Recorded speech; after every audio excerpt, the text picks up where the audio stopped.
Hi, welcome to Luxury in Moderation, where we appreciate the finer things in life without going overboard.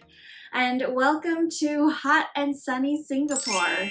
So that is where I am for the next month. For this first video in Singapore, I wanted to take you guys along with me as I do some luxury shopping in some of the more unique boutiques here. I know that when I was in the States, I was always looking at these Instagram accounts that actually had some showrooms in Singapore. So I was really excited to have the opportunity to go in person. So this week I went to two different shops. One was more of a pre-loved smaller shop called Lux.R, and the other one was called Ruelamode, more specializing in new Hermes pieces. So keep watching if you want to see me try on a lot of new and pre-loved Birkins, as well as the beautiful Christmas lights on Orchard Road, which is their main shopping center. I'll include what I remember about the prices of each bag, and make sure you stay to the end because the sales associates there did share with me some tips that I did not know before. So it was also a great learning experience.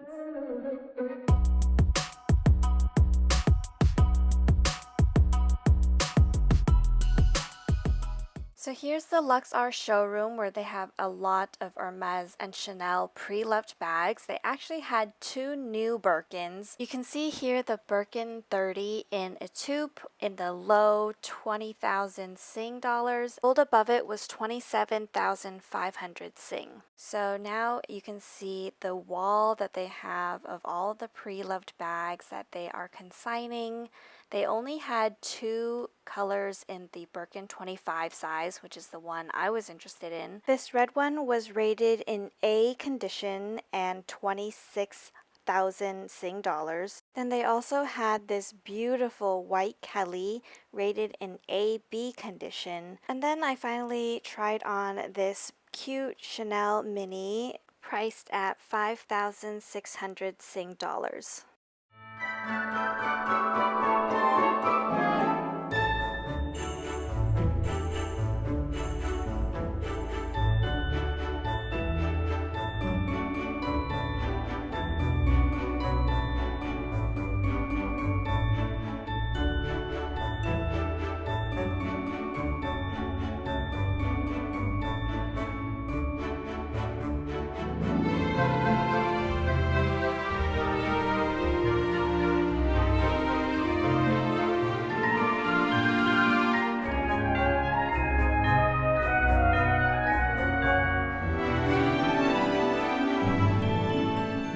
Now here we are at Ruelamode, and they have an extensive collection of all new Hermes. All of these small leather goods and accessories are priced better than at an Hermes boutique. They said it's their clients that they bought it at the boutique in order to build up history and didn't really want the items. And then, of course, their extensive collection of Birkins and Kellys in various sizes, colors, and leather materials. The first Birkin I saw and was super excited to try on was a Noir Birkin 25 with the rose gold hardware.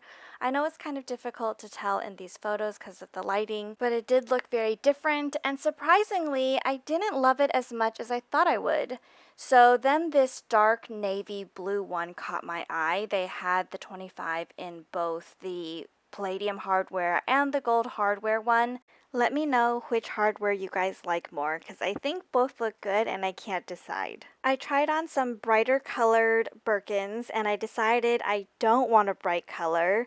This pink Mexico one was 24,000 Sing dollars. Finally, I tried on a Rose Sakura pink Kelly, and that was 37,000 Sing dollars. I hope you enjoyed seeing all of those try-on photos. I definitely was very grateful for the opportunity to try on so many Birkin 25s in so many different colors and hardwares, and it definitely affected what I think I want to ask for next. Now, to share some of the tips that the sales associate at Lux.R shared with me, she actually noticed that I had wrapped my Birkin handles with Twillies, and she asked me if I had them wrapped up all the time, and I was like, yes. You know, it hasn't been that long since I received the Birkin, and I was able to use it for maybe a month before it got really cold and I had to pack. So this has been like the second stretch of time that I'm actually using my Birkin. But she did say that the handles need to breathe. So I shouldn't be wrapping my Twillies around the handles all the time, and that I should probably, you know, loosen them or take them off after a couple weeks.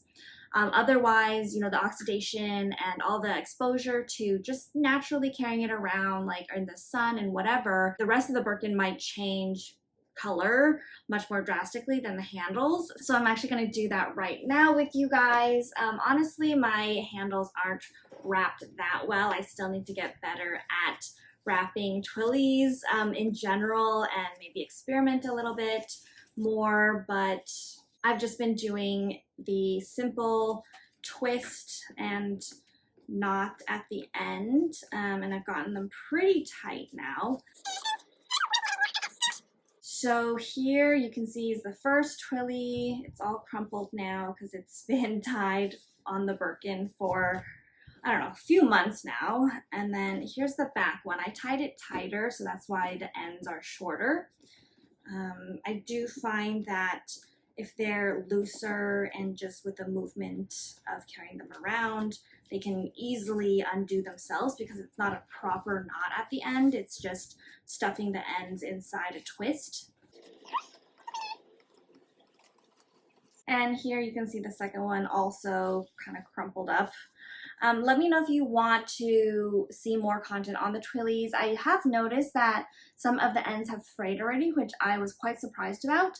So I want to mention it in kind of maybe a mini review or something. So let me know what information would be useful for you guys. So there is the handles now. Maybe I should try carrying it without the Twillies and see how much, you know, how much dirt and grime and sweat I get on them. But I'm definitely going to do a what's in my Birkin, what fits inside, as I'm carrying it around this month. So stay tuned for that. And then the next tip that this Lux.R sales associate said was, because I asked if she had any bag charms that were like the metal ones, or like there's one called the Olga charm that looks like a bracelet, and it's been in the back of my mind. I wanted to see if their store had one. She knew what it was. She was like, oh yeah, that's a pretty old one, right? So she actually said she did not recommend hanging those on the bag, especially the Epsom leather bags, because the metal charms can actually scratch the leather. So they might not be like huge like nail scratches, but probably finer like minuscule scratches that will probably show up more and more over time. So I definitely wasn't aware of that before, and I'm really glad she told me, so now I can reconsider or maybe, you know, protect my bag if I was to go that route and actually get a metal charm. She said the leather charms were of course fine because they are softer, they're not going to scratch on the leather. That is all for this video. I hope it was helpful, and thank you guys so much for watching. If you like this video, please remember to like, subscribe, and hit that notification bell so you don't miss my next vlogs and shopping trips. And I can't wait to see you in the next one.